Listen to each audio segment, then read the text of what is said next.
All right, hey everybody, welcome to another episode of Rooting for Laundry, episode 3. This is episode 3. It's been fun doing it. It is Monday, April 20th. Happy 420 to all you potheads and weed smokers. I'm pretty sure you're having fun. I'm pretty sure you watched the Chicago Bulls documentary, The Last Dance.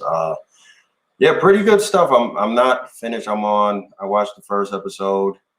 And I'll probably watch that second episode, but yeah, eventually there's nothing else to do, so I'm gonna watch a team I really hated, um, you know, and their history, but I respect it. I respect it. You couldn't beat Jordan, but today this is gonna be a fun episode because we're covering one of the most historic teams of all in all the sports, the Boston Celtics. If you know the history of the Boston Celtics, it is they're old. They are one of the first teams that have been in the NBA.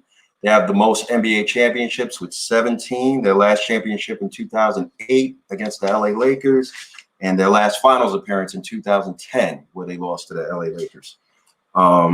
Most retired numbers in all the sports. I don't think there's numbers left in that Boston Celtics locker room, but they have legendary players: Bill Russell, Kuzi, Havlicek. The list goes on and on. And tonight we have a very special guest, huge Boston Celtics fan. You might have seen him on MSG, and you might have seen him on FS1, or you might have seen him performing comedy all over the country. Give it up for my good buddy, James Mattern. James, what's up, buddy? How you doing, man? Buddy, what's going on? I'm living. I'm alive. How'd you like the Bulls documentary last night? Buddy, it was really terrific. So I'm staying with a huge Bulls fan, and I had to watch with him, but I'm really tired for once. Like, I was ready to go to bed before noon, which has not been the case out here. And I might have done some drinking earlier, which I haven't been doing much, and I was a mess, and I had to stay up. It was great, but it was tough. Reminded me a bunch of stuff that I forgot. Yeah, crazy. I forgot the Bulls are 500 for like the first 40 games or 20 games like that. Yeah, like NBA is that type of season. If you're that good, you can coast through the regular season, and then players like, oh, come playoff time, we'll be ready. You know what I'm saying? Sky wanted to be traded, and I just heard today, I remember that, yeah. the Simmons podcast, the Celtics had a deal on the table for Pippen. I don't know. Wow. Who was involved? The 3rd and 6th pick of that draft, which was Chauncey. And Ron Mercer, who didn't last 40 games each. Yeah. Yep. And then the pick the next year that became the fucking truth. Paul Pierce, baby, would have changed the whole history of the franchise. Yep. Absolutely. Well, I mean, you've seen some good days as a Boston Celtics fan. So let's get down to it.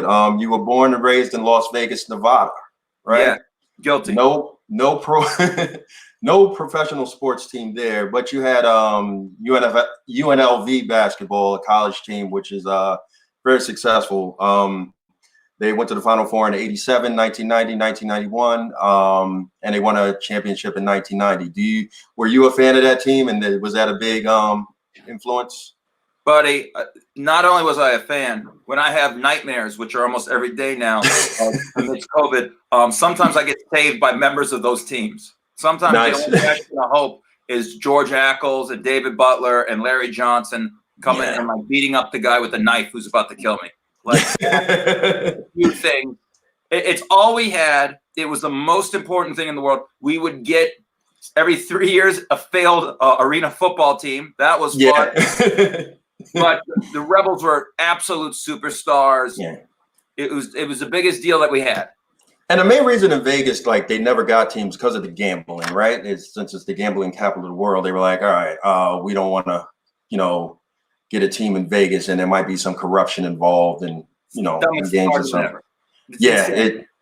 Now you guys have 3 pro teams now? That's pretty dope. We got 2. We got the Aces in the WNBA, which I think was a wink. Like, hey, you take them on. Somebody had to take them. That argument was always the thing. I think the fear more is players going out and gambling and drinking. Shaving points. Not like a chance in hell. Vegas does it it never comes from Las Vegas. That's what people don't understand. It never, point shaving and throwing comes from the mafia. It's never Caesar's Palace. There's a commission in Nevada. They are the people who find every corrupt point shave, throw. It always comes from the Nevada State Gambling. Why? Because if it came out that the games weren't honest and fixed, no one would fucking bet. So we want to keep it honest. It's always that. It's never the MGM going, hey, man, if you just dribble the clock out. No. It's some dude named Louie with a crooked nose, probably in the neighborhood I live in back in New York in Bay Ridge. Well, yeah, that's true, man. Yeah, I always thought, wonder why Vegas didn't have teams, but like I said, you're getting some pro teams now. So, all right. So, how did you become a Boston Celtics fan in Vegas? Surrounded by Laker fans, and I hated it. That's what I figured. That's what I figured. The Lakers were right, next state over. Yes. And then you were like, oh, screw it. So you just had that rebellion, like you was like, I'm gonna rebel and not. I had that. I remember my grandpa had I was raised by my grandparents. I believe the last thing he ever gambled on, thank goodness, we had, it's not like we lost enough, just everything, was the Celtics and the Lakers in the final, and I was rooting for them. Also, I related to Larry Bird, and not just as simple. I know everyone just always goes with race with that. I looked at Larry Bird, and I didn't just see a white guy. I saw a goofy white guy, and I was a goofy white kid. So I remember seeing Larry Bird in like a Converse ad in a comic book as a young kid, and I looked at him, and I go, oh, my God, this poor guy, I bet he doesn't have a girlfriend.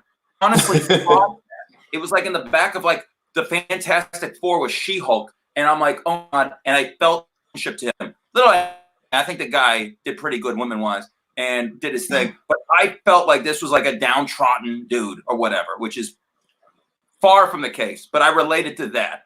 The Lakers were more flashy, and they were. The Celtics were your more blue collar.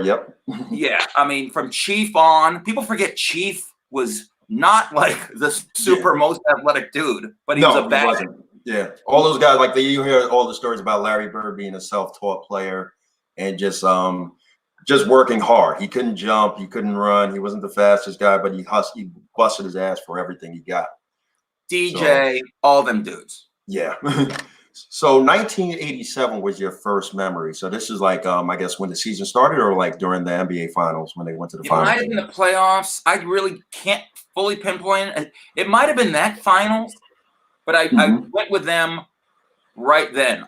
Right around that year is when I full on went into sports. So somewhere between 86 and 87 is when I stopped fully reading comic books. I still was a little, and added regular sports into the wrestling that I was obsessed with. We talk about it all the time. Yeah, my family was like, some of the uncles were like, thank God I don't have to hear about goddamn Hulk Hogan anymore. Let's get him a Kirk Gibson toy or something. Yeah. Nice. So you got into 87. So I'm gonna go back a year a little bit when talk about Len Bias. How did you hear about Len Bias before I guess you became a fan, or you heard about like how he was the number 2 pick in that draft. The Celtics managed to trade after winning a championship to get the number 2 pick back in 84. So the number 1 pick was Brad Daugherty, and the number 2 pick was Len Bias. Yes. And then Len Bias, he got drafted, and then 2 days later he dies of a drug overdose. So like, how back then did you go back and it was like, all right, let me see what this Len Bias was all about? So I learned through like 6th grade. Was it 6th grade? Like science. I remember going to my godmother's, who's a nurse, and we're talking about drugs. I think we had a paper on drugs or something, like stimulants. And then she told me about this guy, and I'm like, oh man. And then I realized, oh yeah, the team that I ended up choosing, that was our guy. And it's pretty heartbreaking. Thank God for the 08 title. There's a huge darkness. And I remember, man, Bill Simmons years ago had an exchange with Chuck Klosterman where he was like, man, I can't understand how anyone was a Celtic fan or is a Celtic fan who does cocaine. There's plenty who are. But I always, anytime I've seen people, I'm like, all I can think of is Lenny Bias. And then, of course, the rumors would be like Reggie Lewis. And so I'm like, nah, man, this fucking cursed my team. You skip it. And then give it to your shitty basketball team. Yeah. I know. I'm not going down that, baby. Yeah.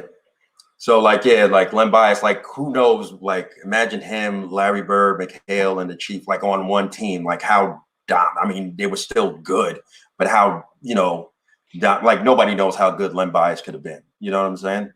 Yeah, and who knows? He could have been a bust, so we don't know. But that's true. The theory is he would have taken minutes because I believe we lost. Let's see, Walton couldn't stay healthy that year. Yeah. The big three was all banged up in the playoffs. McHale played on like a broken foot. Yeah. I think so that he never fully recovered from. And Lenny would have eaten some minutes up, and that would have helped out on the mileage, and maybe we could have even gotten more out of Bird and McHale. Chief was already a little longer in the tooth, but it could have helped still. Yeah. So we fast forward to your current fan of 87, Lakers Celtics finals again. And that rivalry was one of the biggest rivalries in sports, and still is to this day, you know, to a certain degree. So did you follow every final game while you were like around that time, or? I can't say that it did every final, but the fever was there. It started there where I was obsessed with them at the beginning of '88. And the battle with the Pistons was a heartbreaker and all that. And so I remember that. But that my fever full on came with that finals with '87, to the point where I found other Celtic fans in Nevada and Vegas. Oh, nice. Guys would have tapes. And I rented back in like a Hollywood Video or whatever. There was a Celtic '86 and '87 tape that I rented once a month, yearbook. Watched it, like, yeah. So I always related to the '86 team. I knew it. I've seen all kinds of shit. We used to sit and watch like the Sports Illustrated tape for Bird and the Celtics when the win in '84, and they stormed the court in Boston, and Bird just smacks two reviews and runs the shit out of it. Which is, I've sent that video to people like, just keep your eye on Bird. Keep your eye on Bird. And when people call me dying, it's like, that's the best. Yeah, Bird didn't have a care in the world. He was like, like watching like highlights, like the best two players, you know, during that year, Bird, Magic, Michael Jordan started coming up to become his, one of the best players.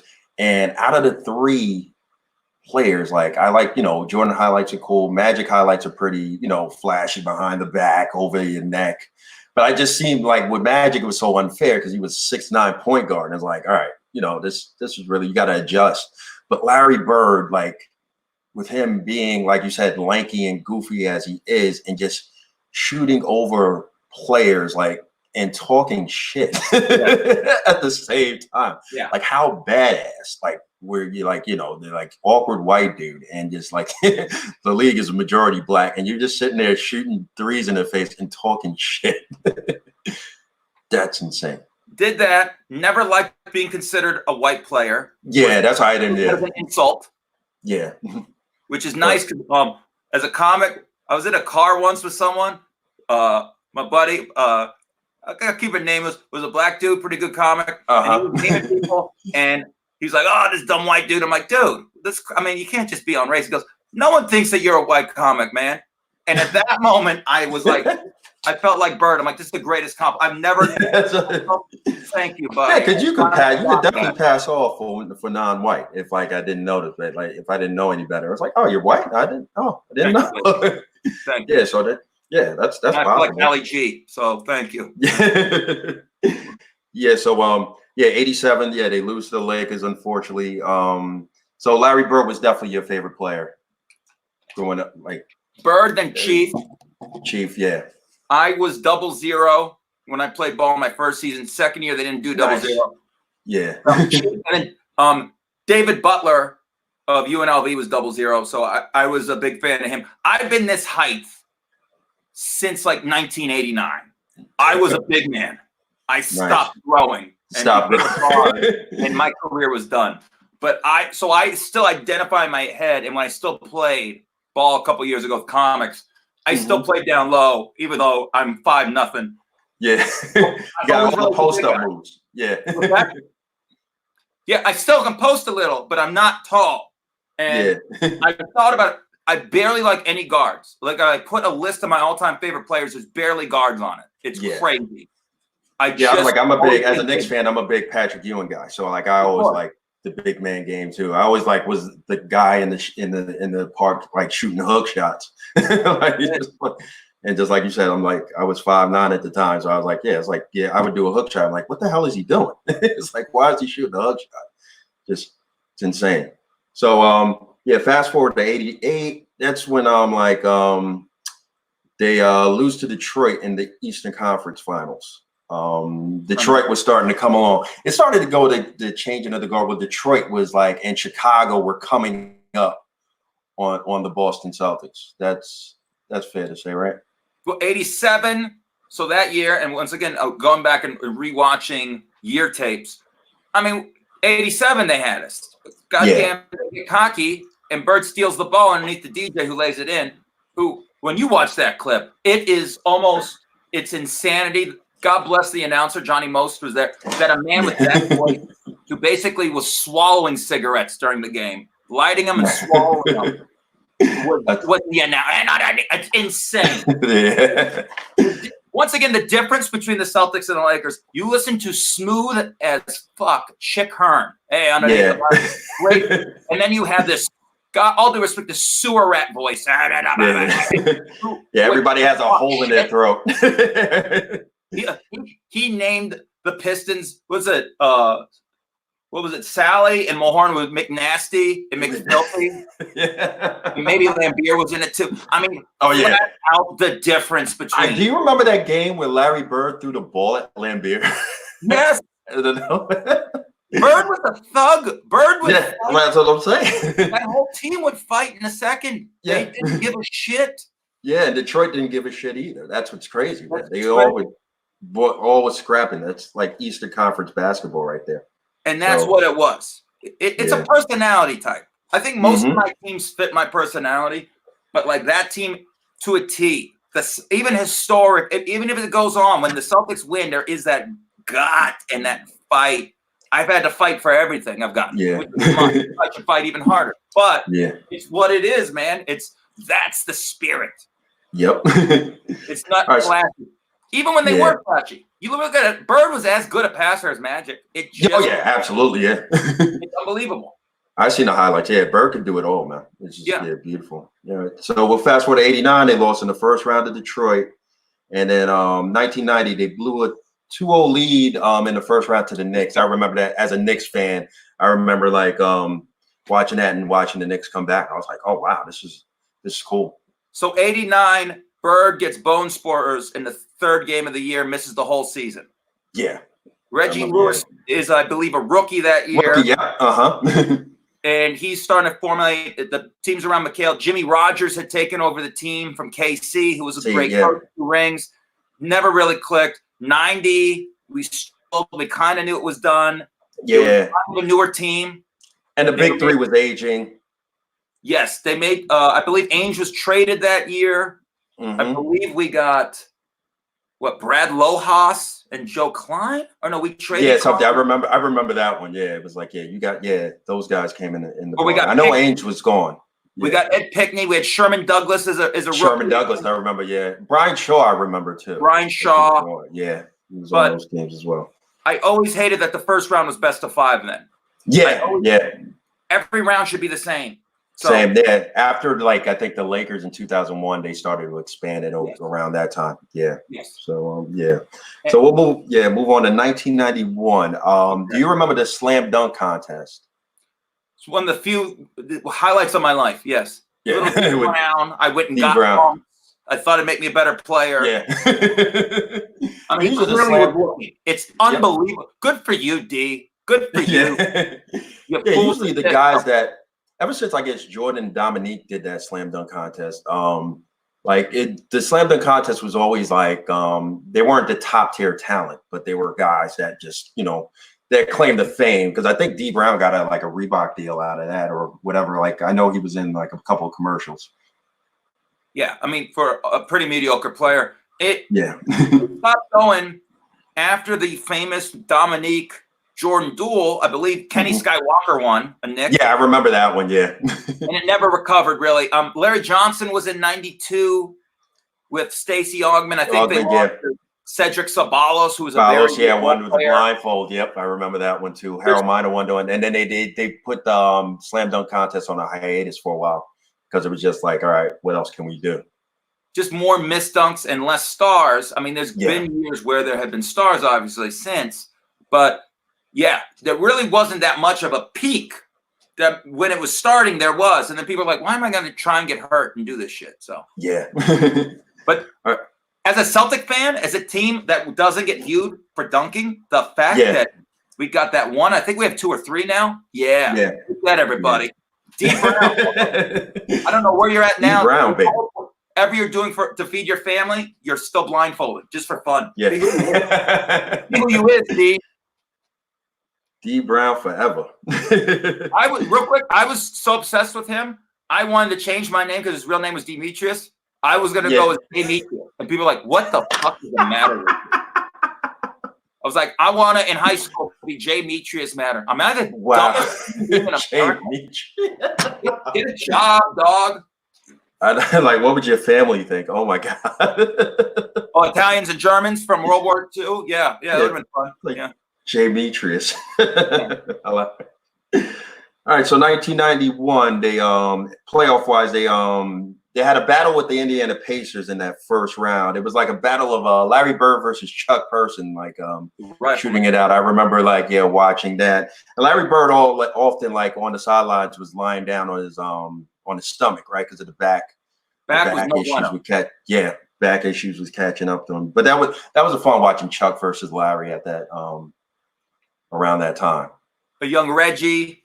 It was Indiana had sprinklings where you thought that could be a team of the future, and they kind of fought with that for a decade. And even 1 year, I mean, even past a decade. I mean, with Reggie there, probably 10 years later, they probably were the best team, and then the Malice in the Palace happened. But they always had sprinkling. They always had a good. I believe Donnie Walsh was buying the groceries then. Who I think is a really good general manager, vice president. And they were fun on the rise because they were trash for years. Yeah, I remember. Yeah. Hot trash. Yeah, I think they changed their uniforms, and like something about a uniform change will like spark it's like a little like something that'll just spark a team. Dale Davis was on those teams, I think, in the beginning. He was a rookie. Yeah, but those Larry Bird, Chuck Person, I remember that series. That was pretty good. But Celtics went on to beat Indiana, and then they lose to Detroit in the semis 4-2. So that 91 team was like, they were just hanging on by a thread, basically. Bird missed 22 games due to back problems. So like I said, like Boston is no longer the beast of the East. It's mostly like Chicago. They just came off winning their first championship, and then Detroit was still good. So Detroit had a little more gas in the tank. The writing was on the wall with us. We flirted. I think we're the 3 seed the next year.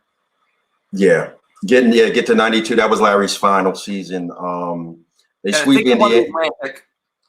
They sweep Indiana the first round, and then they lose to Cleveland in 7 games. That team was pretty good with Brad Doherty, Mark Price. I think Larry Nance was still on that team too. So, Nance. I don't know if Harper was still on the team. I think Hot Rod Williams. They traded Harper. Ron Harper went to the Clippers. I remember that. Barry came off the bench. Yes. Yeah. So that team, and I think they won like 50+ games. I think they were the number 2 seed that year. So that Cleveland team was very good. Cleveland, and theoretically, if they would have got to the NBA Finals, could have won a title. That was a very good team. Yeah, and Bird missed 37 games that year, including 4 games in the in that semifinal series. So that was like, it was. But he gave us that game against Portland on a Sunday. That was unbelievable. When he's like falling down, hitting threes, and everyone there in Boston, you saw people with tears in their eyes, going, "This could be the last time I see Larry." Yeah.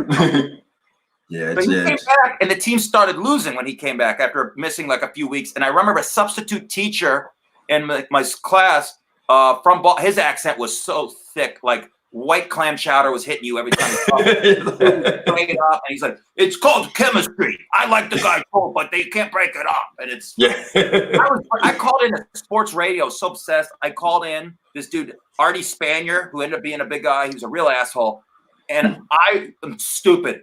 I was like, "Hey man, don't you think we can make a run with Ed Pinkney and John Bagley?" You're asking me John Bagley if you can make a run with John Bagley and Ed Pinkney. I go, yeah. And then he recited the number 1-800-333 whatever it was. Just hung out, click. Out. I'm a goddamn kid. He's like, stupid kid. Block me. Let's hear from James. Block me. Oh my God! Wow. You try to call back and like, come on, man. I have a good reason. My eyes are still after you, Arnie. What up, Pop? Don't hit me up if something tragic happened to him. Okay, whatever.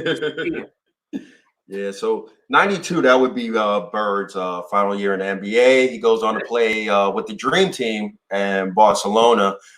Did you enjoy watching the Dream Team or seeing Larry Bird go out the way he did? He barely played, but I had rightfully so. My aunt bought me a jersey and her grandson, and her grandson did not want Bird. I got a second one. Take that. And the Olympic jersey? What's that? The Olympic Larry Bird jersey? Awesome. Oh, nice, man. White or the navy? The white one, which nice. I've spilled all kinds of Kool-Aid and shit on it over the years. Oh, yeah. And those were those champion jerseys, right? So they unravel real quick. Unbelievable. Yeah. Bird scored the first point for the team and the last point. He scored in the Tournament of Americas, and he scored. He barely played in the Olympics, and then he played in the championship game, and he got like the last bucket. So that always meant a lot to me. Yeah, but he definitely deserved to be on that team. That was, in a way, to go out to play with those guys is like the biggest collection. Yeah, it's a blast. The biggest collection in Christian Laettner, who deserved to be on there. I mean, he was good in Duke. You were going to pick a college player. It was him or Shaq. Shaq, yeah. You didn't know Patrick was going to be hurt the whole goddamn time. Yeah. So Christian could play big. It was Europe. It was international. So you probably wanted. The theory was a guy like Shaq wasn't ideal. Yeah. For international. Like you had, yeah, true. It made sense if you had to get. Christian Laettner's one of the at least 10 best college players I've ever seen, and I hate all Duke. Time, yeah. I hate Duke. UNLV boy. Hate him. Yeah. People are ignorant if they don't think he's one of the best. It's crazy. No, I definitely college players. Yeah, that's what. Like I would create an argument that he can go into Basketball Hall of Fame because he does have the best college player. I mean, it's the Basketball Hall of Fame, it's not the NBA Hall of Fame. Yeah, so it's like, all right, his career was decent at most, but 16-7, like he around 15, 16 points a game. People act like that's trash. Yeah. And it wasn't, but yeah, he was good, man. Yeah. So how many I scored in the NBA? 0.0. So 16.5 is pretty good. Yeah, pretty good. Shut up. Yeah. So like Bird retires after that, and if you look, he retires in August. Celtics retire his number immediately because it's well deserved. Like, definitely. And if you look back, do you think people like appreciate like Larry Bird? If you look now, like most of his like records are like maybe broken or like his stats like don't look as good as they did back then. But when you look at his Rookie of the Year, 3-time MVP, 2-time Finals MVP, like the stats. I mean, do you think people like don't appreciate like if they have to go back and look like what Larry Bird did? I think there's enough people who still respect him because there's enough NBA players who do, and they put it in your air. I think there is a revisionist history to look at him and just disregard him, probably because he's like a slow white dude, and I get that. And then you get like real knowledgeable basketball people are like, no, man, the guy's great. But John Lauster is a great comic and a former college basketball player. We had a discussion after my birthday, and he's not wrong. History is going to Bird's the player that history is going to be the cruelest to. He's going to keep getting passed over because whatever the forwards are now, that's the new Rolls Royce position. And in 20 years from now, there's going to be 5 to 10 stretch 4, big threes, whatever. who are going to be probably better than Bird. Doesn't take away what he was for his time, but the evolution of the game is just going to keep creating Durant's and versions of that. Yeah, I honestly think NBA it's positionless basketball. There's really no it's no everybody can do everything. You know what I'm saying? So like the position, like it just all that matters how tall you are. You know what I mean? Yeah, and how wide you are. It doesn't.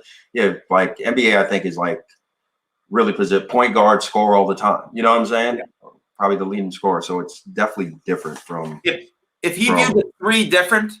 Because he thought it was a gimmick. He said he hated the shot. If he played now, though, he would shoot more threes. If you look, he only shot like 6 a game. Yeah. Yeah, now everybody shoots threes. And it's like, it's ridiculous. High volume of threes. Steph shoots 37 while he's sleeping. Yeah, he does. It's insane. I think that's what the game is, evolved to now. So, like, after you see Bird retire, it's like definitely a changing of the guard because Magic, has to retire the year before that due to him getting HIV. So Magic and Bird are out the league. Yeah. So that has to be weird because for majority of the 80s or the whole 80s, they were the two faces of the NBA.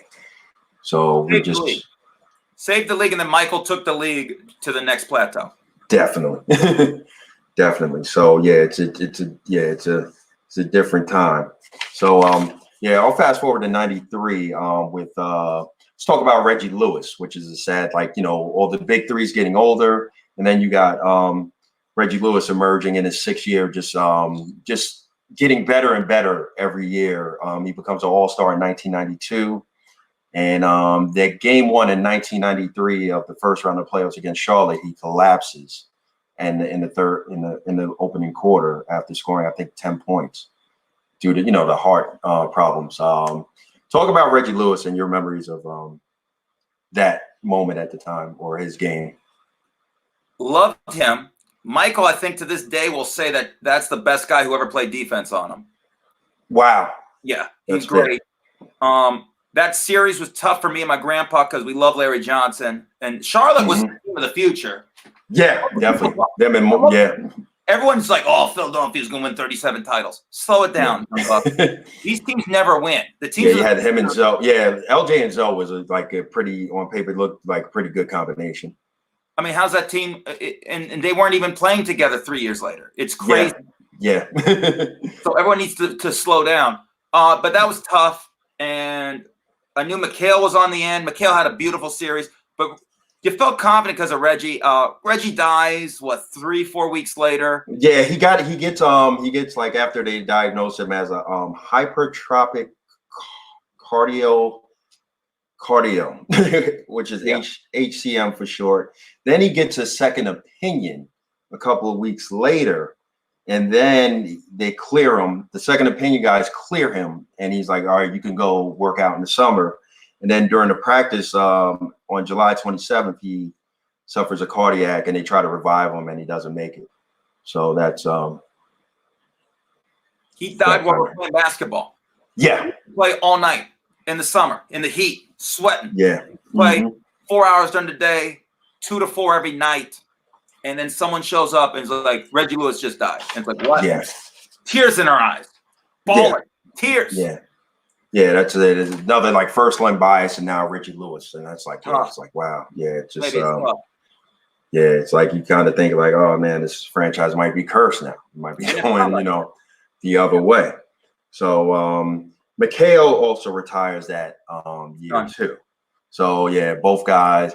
Talk about Kevin McHale and how like his game.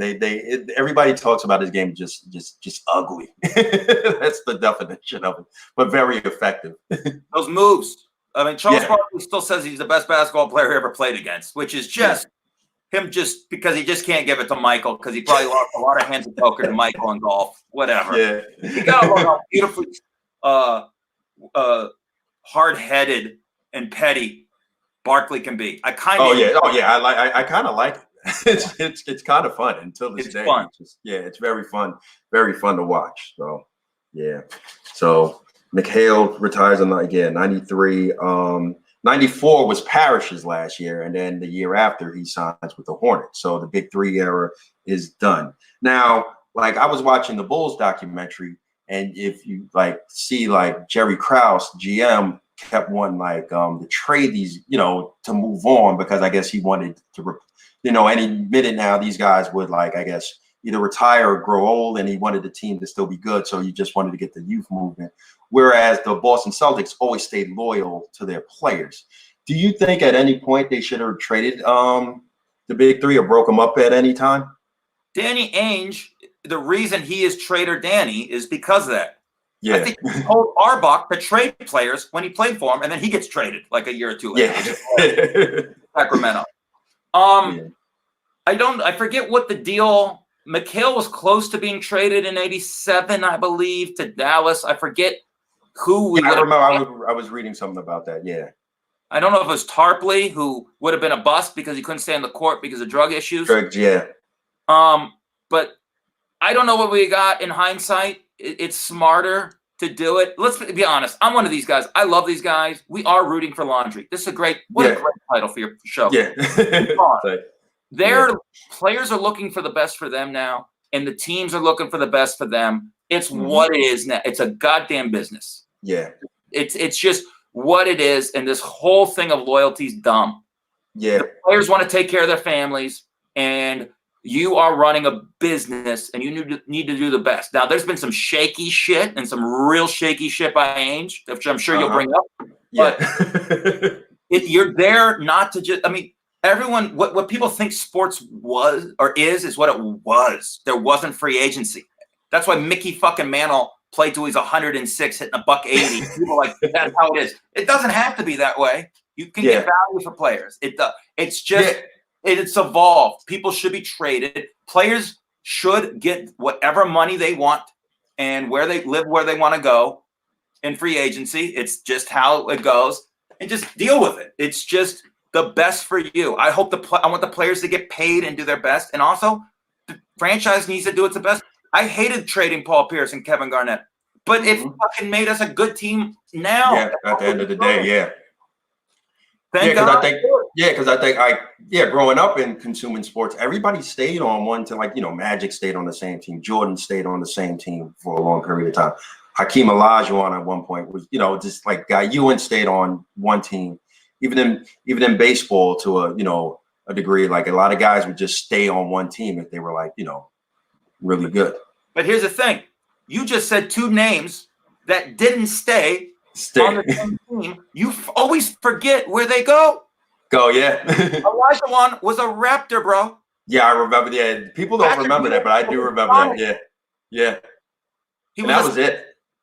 But we always forget that. People are unless the Bucks win the Super Bowl, no one's gonna remember Tom Brady's a fucking Buccaneer now. Yeah. I have to remind myself that he is. Or Joe Montana on the Chiefs. The Chiefs. Yeah. How about this? Where did Johnny Unitas finish? Oh, that's OG for me. Then everyone forgets, so it doesn't really matter when players go somewhere else. You never remember that. He was a Charger. Yeah. Nobody was a Ram, for crying out loud. Yeah. A lot of people forget that. So all right. Fast forward 94, Boston misses the playoffs for the first time since the 1978-1979 season. So I was watching just for the first time, oh wow, Boston's not making the playoffs. That's insane. Is that brutal? Yeah. I don't remember who our best player was that year. AC Earl? I don't know. Yeah. I remember Dana Barros was on your team, right? And he made the All-Star team. I forgot what year. Yes. I probably missed it in translation because it just didn't come up. But I remember Dana Barros on him one year. I think he Boston College. Yeah, he made the All-Star team. So fast forward the following year, Boston's back in the playoffs. They lose in the first round 3-1 to the upstart Orlando Magic, that Shaq and Penny team with Horace Grant. First season, I think he goes there. And that team was led by none other than Dominique Wilkins. It for years got brought up as when people are like, can't get any free agents. Well, we got Dominique and Xavier. Yeah, great. We're both done at that point. Yeah. I think Dominique had not. First of all, grew up hating Dominique because of those battles with the Hawks. Yep. I mean, in '88, was it '88? I mean, people forget that semifinals, that Game 7, Dominique versus Bird is disgusting, just disgusting. Yeah, it was weird rooting for him. It felt like something, and then you had to remind yourself, even as a child, yeah, we ain't gonna do shit with him. Yeah. Was it around that same time when Bird scored 63 and the Hawks players started rooting for Bird? Like, yes, this guy's on fire. Yeah, it's crazy. I remember looking at the highlights. I'm like, yeah, just everybody going ape shit. Yeah, it's a beautiful thing. So move over. 1995, 1996. They missed the playoffs again. 1996. Baby. Yeah, 1996. The movie Celtic Pride comes out. Did you see that? Yeah, and it also sucked. So that didn't make things any better. You know what? I wanted to watch it, and I just didn't have the time. I was like, I guess I'm not missing anything. What a microcosm. It's like, oh, this is going to be great. Oh, no, it sucks just like my team. Great. Everything. I like the concept, though. Like, they kidnap him. Damian Wayans plays the best player on the Utah Jazz, and then Dan Aykroyd and Daniel Stern kidnap him. It sounds pretty cool in retrospect. I'll probably go, because I like shit like that. I was like, I'll probably come around and watch it, but I guess it must have been that bad, huh? That came out at the same time as Great White Hype about white heavyweight boxing. That's right. Where everyone's head was back then. Definitely, it was different. All right, so 96, big year. I mean, even though they don't make the playoffs, the draft was pretty big because I think this is one of the times where like there's a glimmer of hopes. The 1996 draft was one of the deepest drafts ever. Like I put it up there with the 1984 draft with Hakeem and Jordan. Barkley, I think, was in that draft. A lot of like killer like players were in that 1984 draft. But the 1996 draft, Celtics picked Antoine Walker with the sixth pick, and you had Iverson, Camby, Abdul Rahim, and you had the late great Kobe Bryant in that draft. A lot of good players came out of that 96 draft. Red tried to draft Kobe. He thought Kobe was going to slip a little more and get him later. Yes. Oh, okay. So the sixth pick is like, all right, I don't know if I want to waste that pick on Kobe. I think we had one in the 20s. Okay, and you were waiting for hopefully to slip. Yeah. But Kobe, I think at the time his mindset was on the Lakers no matter what. So like, with the Hornets drafting him, he's like, nah, I'm not going to play with you guys. So yeah. Or maybe like the Celtic mystique, maybe he would have been like, all right, you know what? Maybe I'll play for Boston. So Red would have put a fucking cigar right in his mouth and said, young man, this is going to be your time. Yeah, that would have definitely been interesting, but it didn't work. But I liked Antoine Walker at the time. At the time I remember seeing him play. He could do it all. He brung up the ball. He was a shooter. He had an inside game. He did a lot. He reminded me of kind of like Derek Coleman. I remember watching Derek Coleman his first years with the Nets. Yeah, DC was like, Barkley, I remember also saying Derek Coleman could be the best power forward of all time because he was just like, he just had all the tools, But yeah, it didn't seem like Derek wanted to be the best power forward of all time. Yeah. But greatest highlight of Derek Coleman in the NBA is when Carl Lewis is singing the national anthem horribly. I do remember that. Everybody. And Derek Coleman got his warm-ups like this, laughing. It's the greatest thing to happen to civilization. Number 1, I do remember that. Number 2, fire. Number 3, the wheel. Number 4, Derek Coleman hiding his laughter. Carl great. Great. That was great. Yeah. But getting back, did you like Antoine Walker when he came here? Initially, I did, but God damn it! I mean, never saw a 3-point shot that he was being double teamed from 30 feet away that he didn't like. It became a running joke among Celtic fans. He'd be falling on a knee, eating a cheeseburger with 3 dudes on him from 45 feet away, shooting a 3. It's everything falling, fading back. It got to be a little too much. I want to say that Antoine Walker was, I think, the first big man to consistently shoot threes on a regular basis. You know, you had guys like Derek Coleman occasionally would shoot, like even Barkley would take some threes here and there. Yeah. Or like, you know, I remember Manute Bol had like 6 threes in the game, but it wasn't the, like, you know, the way the game is now. I think he's the reason everybody shoots threes. I want to say Antoine Walker is the reason everybody shoots threes. I think it's also a necessity. I mean, God bless him. He couldn't move. Yeah. But I did. Yeah, move, get to the hoop, just shoot threes. Yeah. But I did. Yeah, I did like Antoine Walker a lot. So that year, Antoine Walker's rookie season, they lose 67 games, and then in the off season, they hire Rick Pitino. So yeah, right. That's. So talk about I guess bringing in Rick Pitino. Were you big on that, or were you like pumped? Loved it. Thought it was great. Boy, was I. Yeah, because he was the Knicks. He was the coach of the Knicks, and he kind of changed the things a little bit. You know what I'm saying? But then he was out. So there's revisionist history with him. He was a great NBA coach. Great NBA coach. What killed him in Boston, he was also, I believe, the GM. He was given power by I believe ML Carr was ahead of him, but I believe ML let Rick pick the groceries. Rick traded Mercer. Rick traded Chauncey after 35 games. That was Rick. Yeah. If he would have just focused on coaching, that could have been one thing. But he also was involved with the players, and that was it. Yeah. Done. I was going to bring up, 97 also they draft Chauncey Billups with the 3rd pick, Ron Mercer with the 6th pick, and they traded them. Yeah, they didn't even last that long. Dude, and it's like I was excited about these guys, and then they trade them. And do you remember that opening night game against the Bulls when they won and they felt like they won the championship? Maybe I was in college. What was I? How old was I? Yeah, I was like in college. I wasn't 21 yet. I was trying to find a bottle of champagne to pour on myself. It was like, we got this, Pitino. Yeah, because I remember the Knicks traded Walter McCarty to Boston. I was like, I remember the Knicks. So I was like, oh man, they got all these young players. I was like, oh my god, they're gonna, these guys are gonna be good.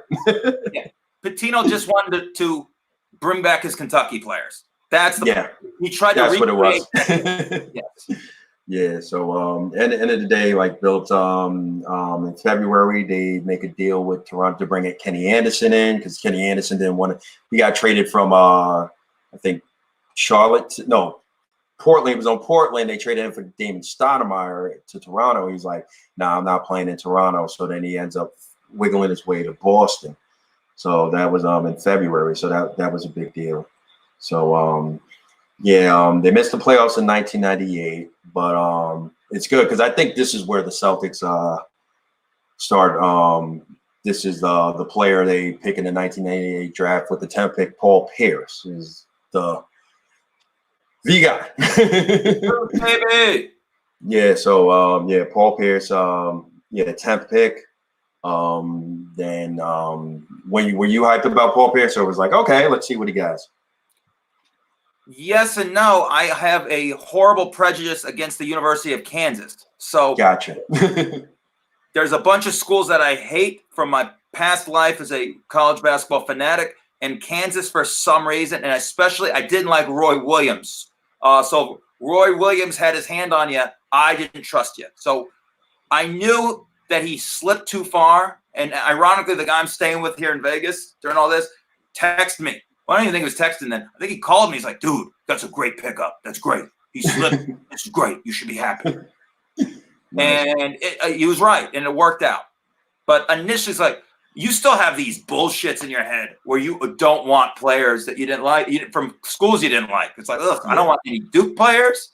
I don't want and Kansas now, players. We had 1 million Duke players for the Celtics, and I had to swallow that bullshit. And so it's what it is. So, of course, you put it behind you the minute he plays, and you realize he's going to be a great player. Yeah. And it's like, Kansas what? Whatever. Yeah. So 98, 99, Pierce and Walker are known as the dynamic duo. Didn't make the playoffs, but it was I guess it's cool that like you have a bill with Walker and Pierce. So we'll fast forward to 2001. Pitino doesn't have a good stint with the Celtics. He resigns in January. Yeah. Just can't take it anymore. 2001, he's like, I'm done. Screw this. And that same year, 2001, they draft Joe Johnson with the 10th pick. So, but he doesn't last long. They get him out of here pretty quick. They trade him over to Phoenix. But Jim O'Brien takes over. And, and then 2002, they make the playoffs for the first time in 7 years. With O'Brien. It seemed it was very impressive. Yeah, they go all the way to the Eastern Conference Finals against the New Jersey Nets. Overachieved. Yeah. In game 3, it was like AAA baseball. Yeah, the East was really weak. And they had, remember that game 3, they came back from 21 points. Thought we were going to go to the finals to play the Lakers, which we were so not even in that team's league, that Lakers team, that we would have lost 2 games. Best of 7, win 4. They would have lost twice in game 1 and 2, and just called it off. We even got back to Boston to be like, no. I mean, it would have been embarrassing. Yeah, really, really. Yeah, that would have been really bad. So, they don't make it. Fast forward 2003, Danny Ainge is hired that offseason, and that's now the pieces are coming together. So, were you hyped with Danny Ainge coming in, or you like at that point? You could have told me the ghost of Richard Nixon was running the team. But I remember being at a party with old people, and these old hippies were there, and they're like, Danny Ainge, man, that's going to be pretty good. And I was like, why not? At least he has pride in the organization. And, it ended up being good, but it was rocky for years, man. It was rocky. It was rocky. So you get 2003, you get draft day, you get Kendrick Perkins, which you didn't know, but he ends up being a solid contributor for what's becoming, what becomes later. 2003, lose to the Nets again in the second round. So that was another quick exit. So 2003, you have an off season. 4th season starts. Ainge trades Antoine Walker to Dallas. Yes. So you're like, how did you feel about that? Were you like, Well, at that point, you're like, we are Walker and Pierce. And then in hindsight, it all makes sense again. I get you saw Walker is your best player, isn't going to take you far. Yeah. And those bad habits were happening there. I can't convey to you. He would shoot a three from the bench with like kids in his arm. It was frustrating. Oh, it definitely was. Yeah, he was like you said, he was smart. He knew back then they weren't getting free agents. A team like that, the NBA asset league, get assets, trade, get other assets. Maybe you can make the right moves, and that was the beginning of it then. Yeah, I also remember in December you got Ricky Davis. It's another malcontent guy. I remember going to a game up in Boston when the Knicks there. Like sometimes I'll travel to road games, which is pretty cool. So I go to the Boston Garden. There's like a fan cheering, like they weren't that good, but there's a fan cheering section for Ricky Davis, and they're like Ricky D. He was fun. Yeah, he was fun. I remember one game. I don't think it was with Boston, but I remember he was trying to get a triple double, and I think he was asking everybody, "He's like, hey, can I just throw the ball against the backboard so I can record a triple double?" And they're like, "Nah." Yuck. Yeah, that's the type of player Ricky Davis was. So that 04 season, you get swept in the playoffs in the first round by Indiana. Then 04 is even better off season. Doc Rivers gets hired. Thank goodness. Yeah, and that starts spinning the wheel. February 24th, you get Walker back. That was fun. Yeah, so it's like, and he wears the number 88. Which was crazy. And then I think Al Jefferson was like, all right, you can have 8, I'll take 7, And then I remember that. And then you get Gary Payton in the trade. Gary Payton, I think, in the offseason. Then you trade Walker from the Atlanta Hawks to the Boston Celtics for Gary Payton. And then Gary Payton gets released, and then they're like, yeah, we'll sign you back. That was like a common thing. Like they would trade some players, only to know they will get released by that team, and then they sign them back. Yeah, and isn't that illegal now? Didn't they? I think it's illegal because a lot, like as a Knicks fan, I remember Herb Williams would always get traded, And it's like, don't worry, we're gonna bring you back, and they would sign her back like every season. It was just so caught up to that weird. shit. Yeah, but after a while, like the league ended up catching up to that. So that was that was a big deal. So no playoffs in 06, but another big draft day. You get Rajon Rondo in a draft day trade. So that's a big deal. Who I liked though. Yeah, I really liked a lot. But no one knew. He was like the 22nd pick. No one was like, no one. He was a big variable. Yeah. So no playoffs in 06 and 07. And 07 offseason, that's when things get really interesting. Well, we tanked that year, and then Memphis out-tanked us. Yeah. And I was furious, waiting tables in Times Square, doing stand-up at night, struggle, life's brutal. I'm questioning every decision in my life. And only Bastion is like, oh, my God, we're going to get the first pick. Remember, we can go back for a minute.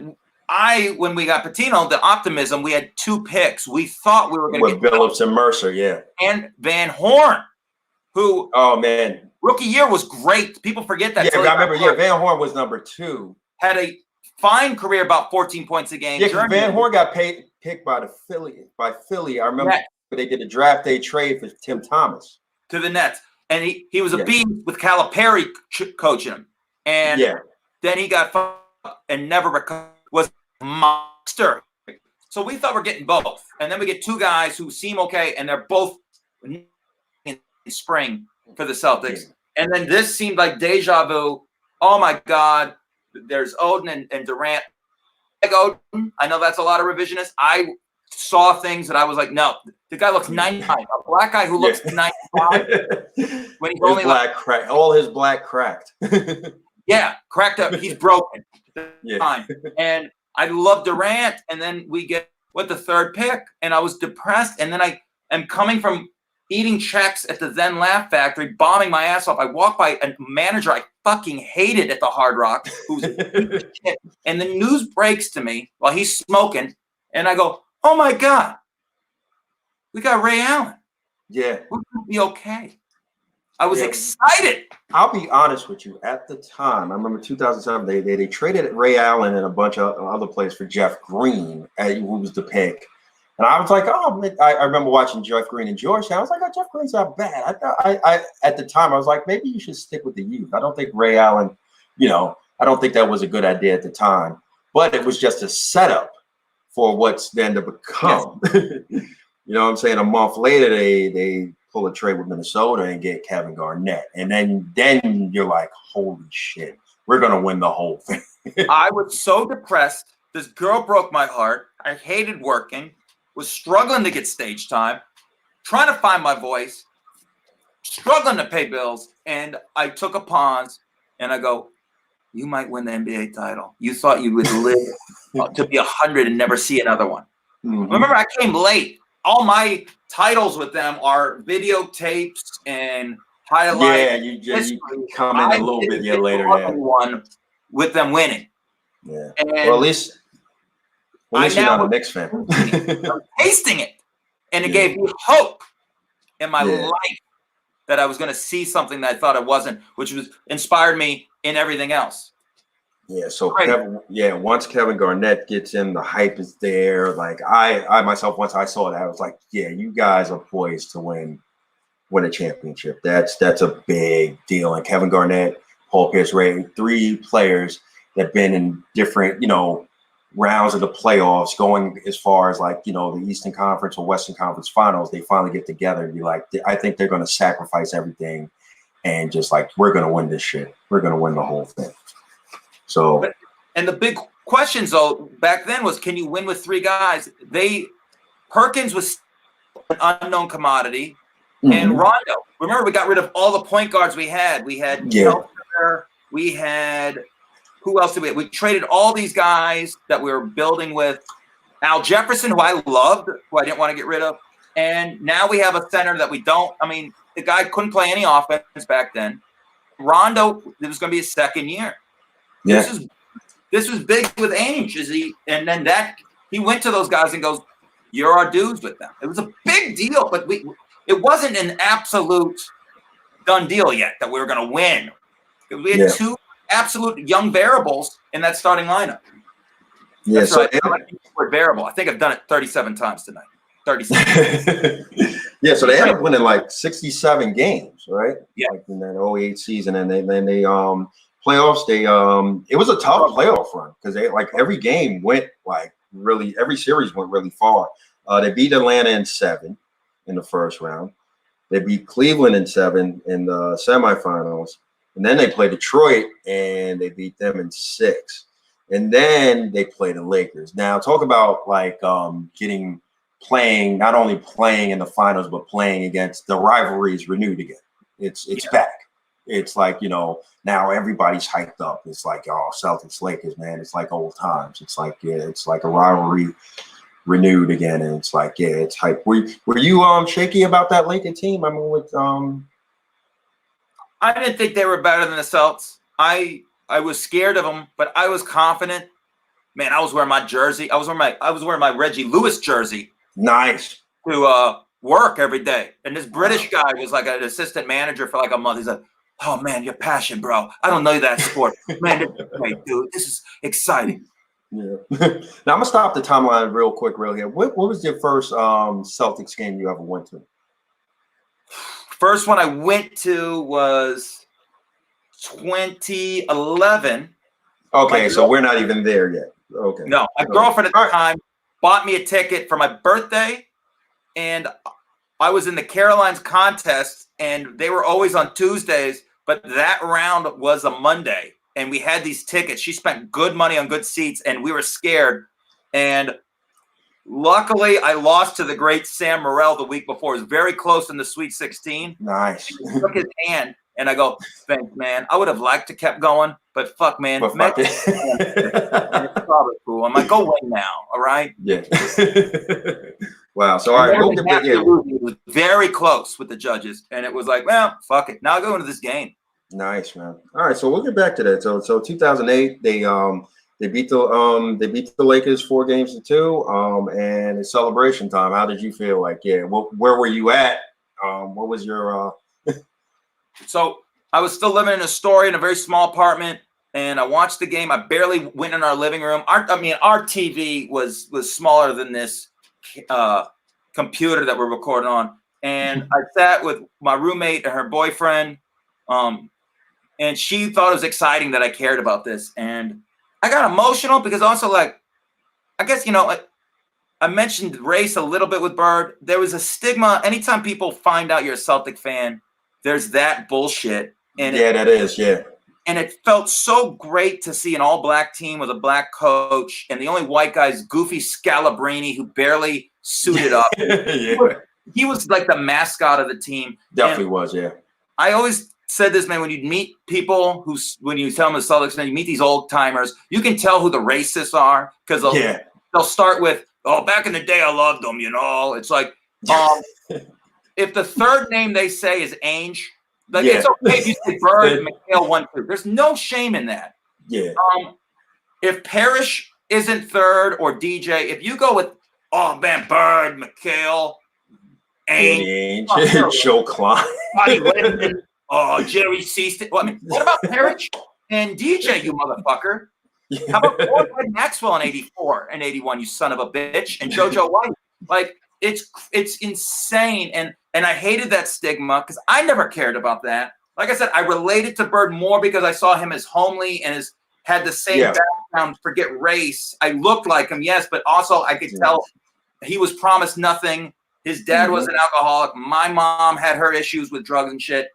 I felt that, but I never cared past that. I didn't give a fuck. If we had a giraffe, I'd be rooting for the. I don't give a shit. And a lot for this horrible stigma that it was that team that did it. And it was awesome. I had tears in my eyes. And it felt a lot. It was great. I know, like, if you know the rapper Kumo D, he's a Celtics fan. And Kumo D said the reason he's a Celtics fan because they had the first African-American starting 5.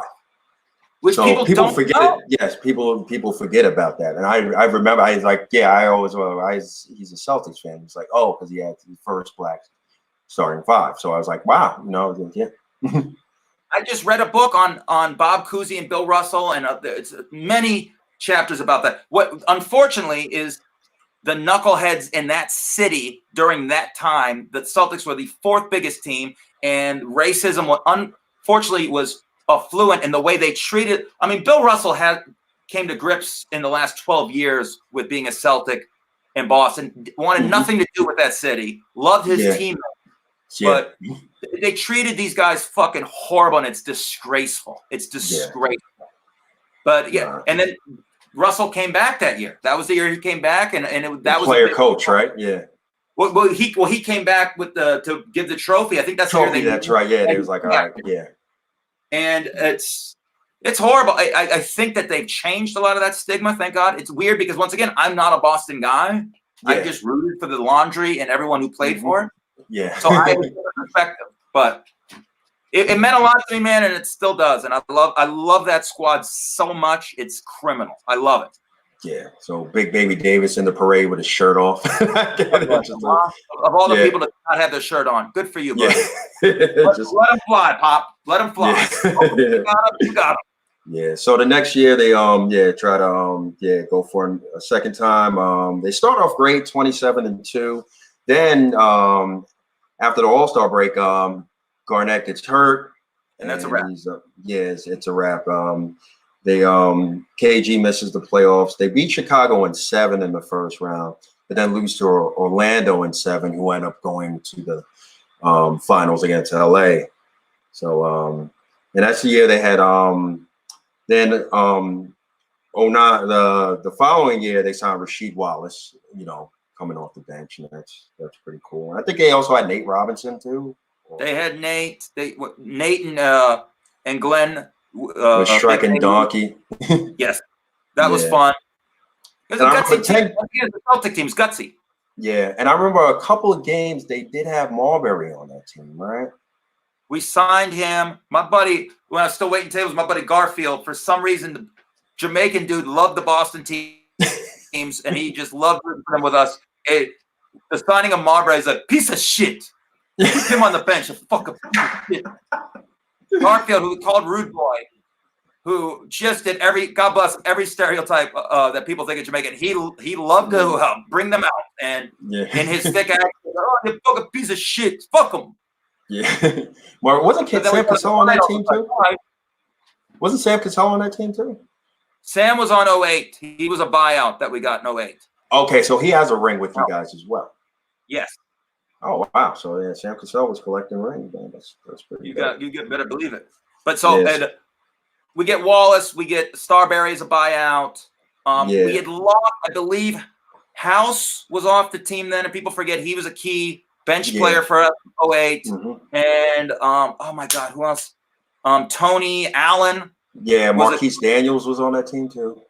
We lost some of these good pieces off the bench that we needed, and the replacements were good, but it wasn't enough. Yeah. So they ended up 2010 fourth seed in the finals. Fourth seed in the playoffs. They beat Miami 4-1. They beat Cleveland in 6. Then they beat Orlando in the Eastern Conference Finals in 6. So that's kind of revenge for the year before. And then Lakers Celtics again. And this was a tough series. Lost in 7. After that loss, Lakers now catch up to the Celtics with this.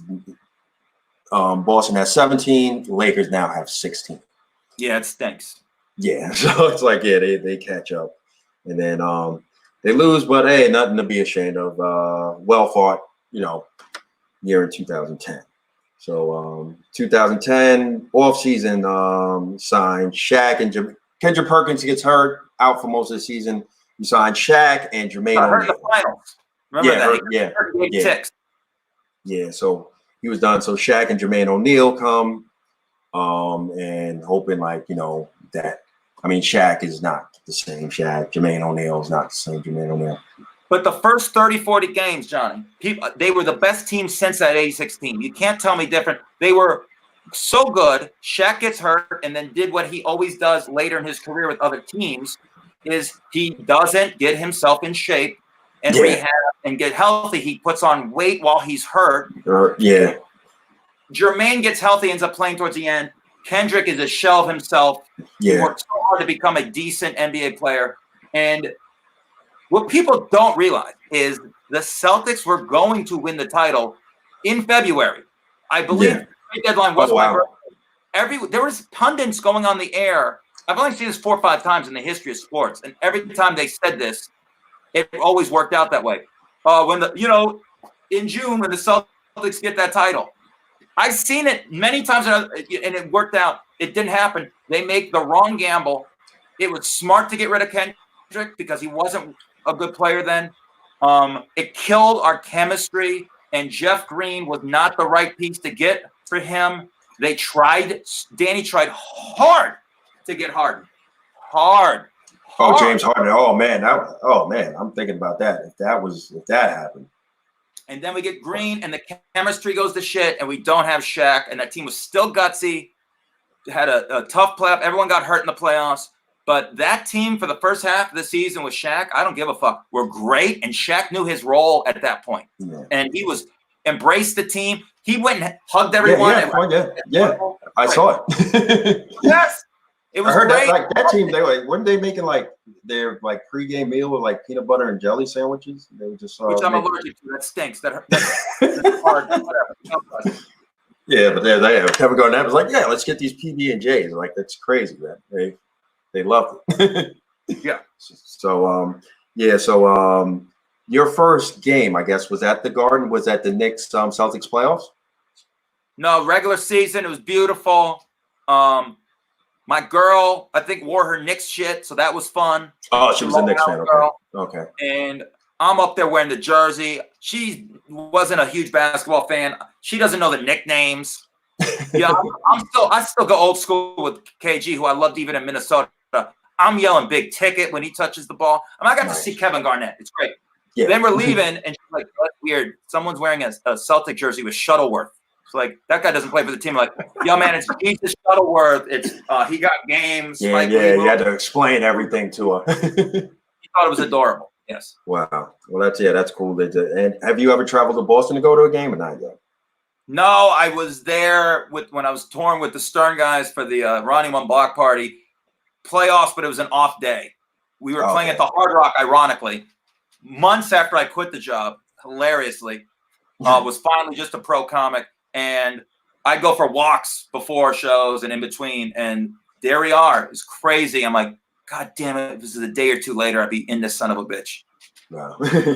Yeah, so that 2011 scene, Celtics sweep the Knicks, but then lose in Miami, the LeBron, Bosh, Wade team in 5 games. I remember the game 3. Is that the game when Rondo broke his arm or yes, dislocated his arm and he's dribbling one-handed? God bless him. I love you, Rondo. I wish you were technically a family member. I would personally cook for you on Thanksgiving. Because I remember watching this game and I'm like, holy shit, he's literally playing with one arm. His other arm is dangling. And he's bringing up the ball. And that's heart right there. I've never seen anything like that. And it's for him to do that. And they end up winning that game too. So it's holy shit. This guy really went out and did that. And I always liked Rondo. I think, the big 3 with, Garnett, Pierce, and Allen, they were great. But I think Rondo was the key to a lot of that, that whole that whole run. Yeah. He was great.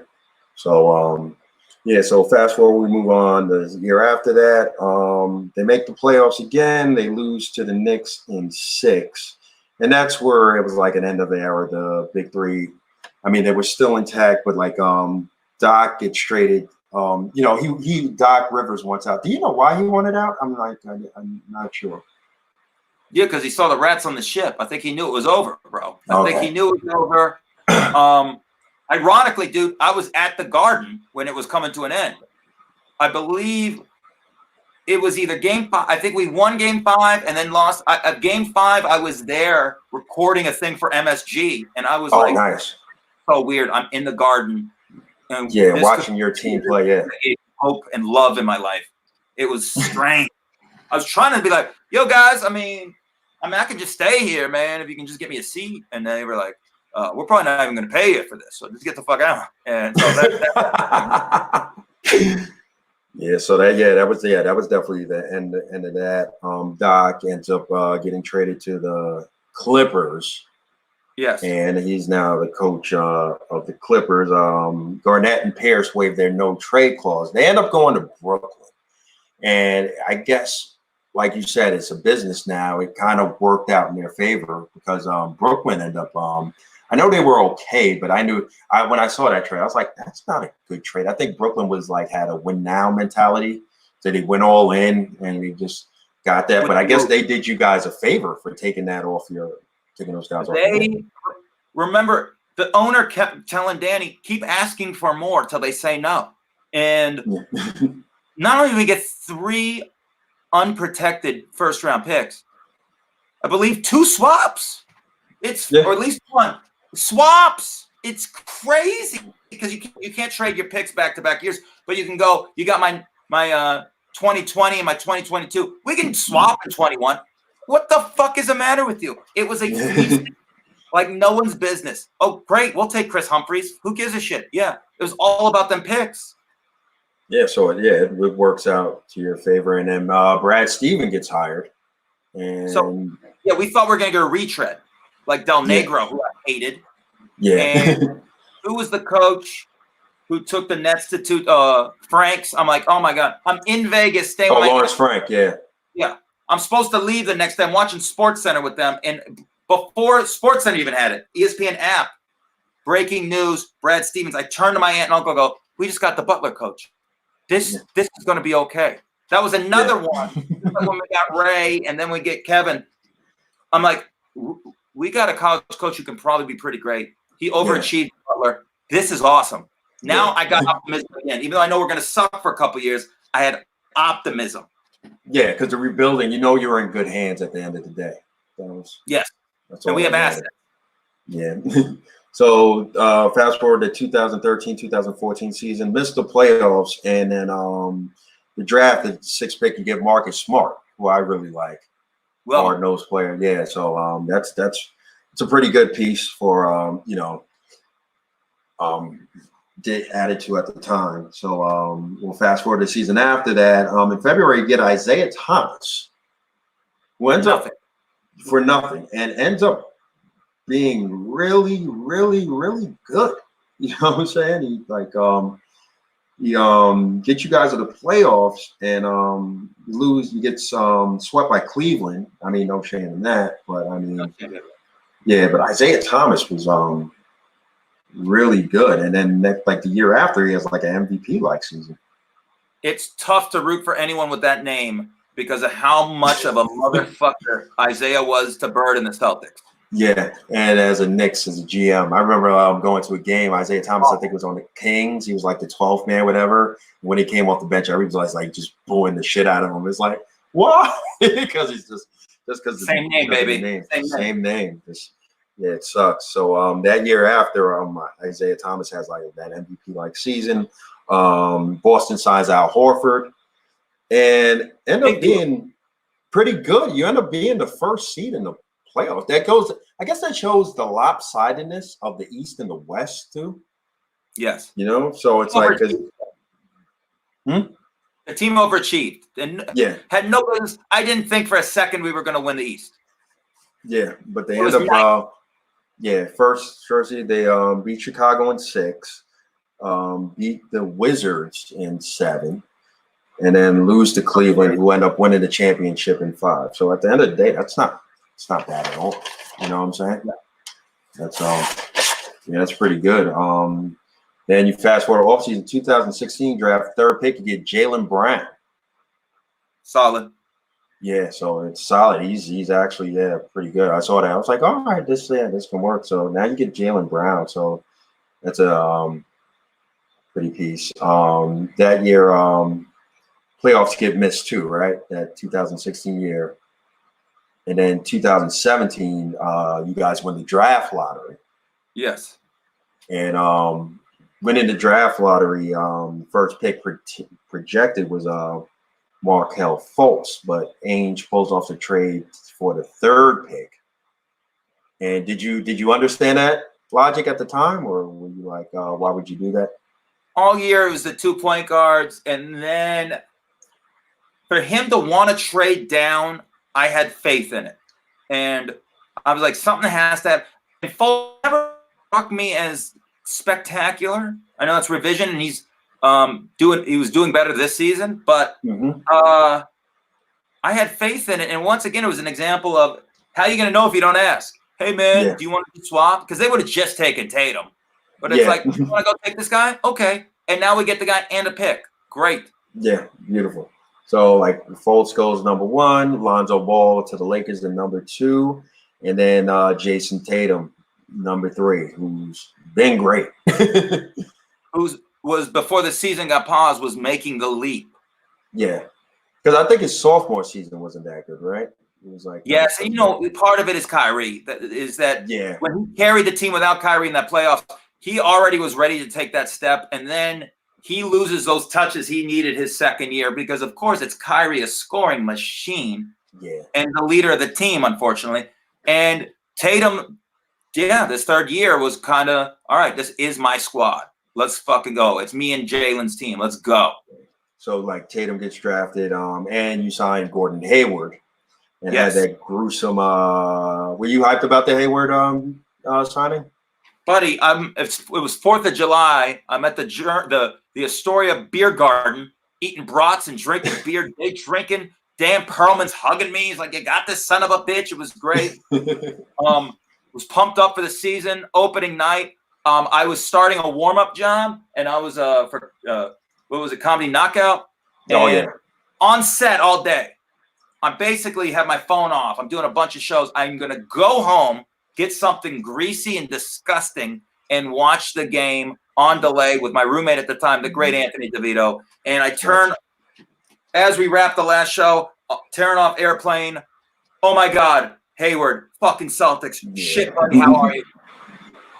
And then I find out that injury, and then it ruins your whole season. Me and DeVito go and sit down and watch it, and have to go like this when it happens because they, of course, replay the injury 315 times, and it was tough, and it was hard to eat my cheeseburger from the diner. Oh man, it was a gruesome injury.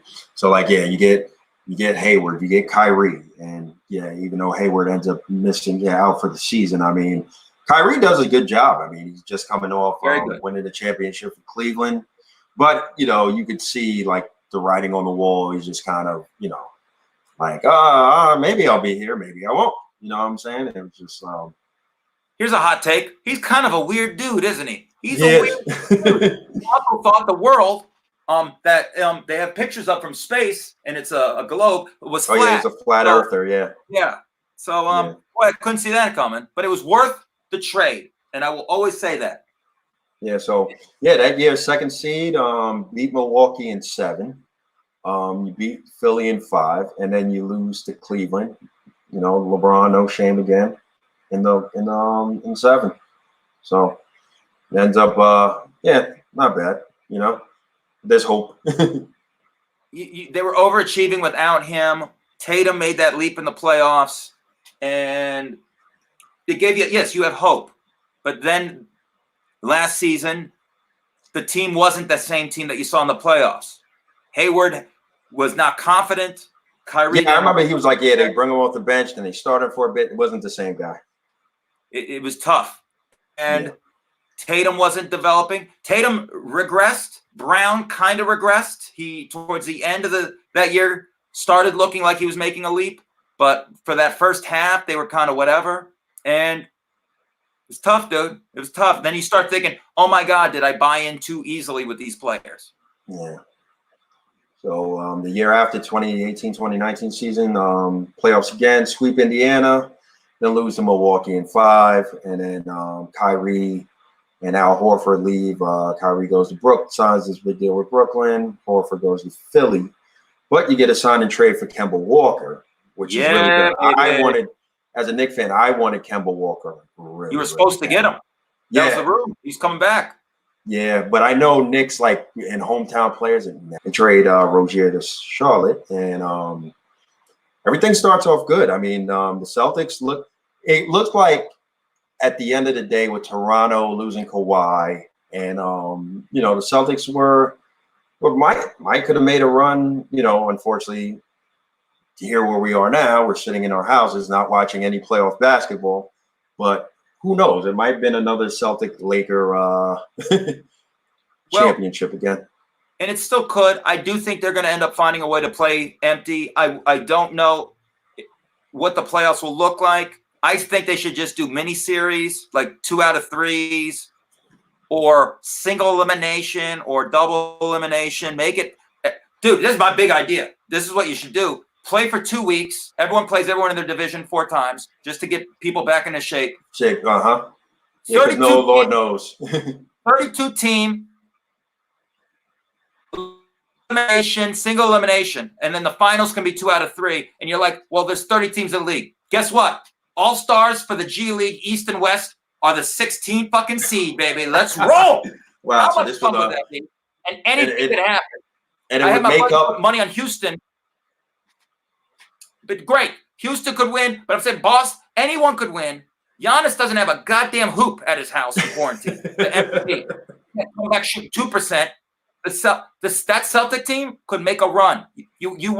They could win 6 games. What would it be? You know, it would be interesting.